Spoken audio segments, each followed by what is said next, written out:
Nakaalerto ngayon ang Kabakan Cotabato matapos ang ulat na suspected case ng African swine fever sa Barangay Osias at Barangay Katintuan.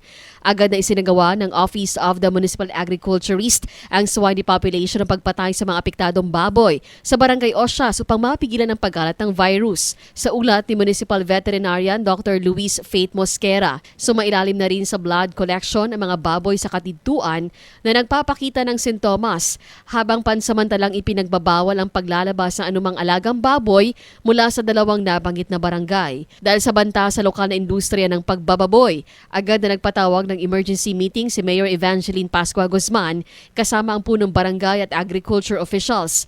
Ipinatutupad ngayon ang mahigpit na no blood sample, no slaughter policy kung saan kailangan maghintay ng 2 linggo bago payagang katayin ang baboy sa slaughterhouse upang matiyak ang resulta ng pagsusuri na isinagawa tuwing Lunes. Obligado na rin ang pagpapakita ng barangay certification para sa mga magbababoy mula sa ibang barangay bago makapagkatay. Pinayuhan naman ang consumer na sa loob lamang ng bayan bumili ng karne upang maiwasan ang kontaminasyon mula sa labas. Inatasan din ng LGU ang mga barangay na i-activate ang kanilang veterinary quarantine checkpoints upang bantayan ang pagpasok at paglabas ng mga pork products.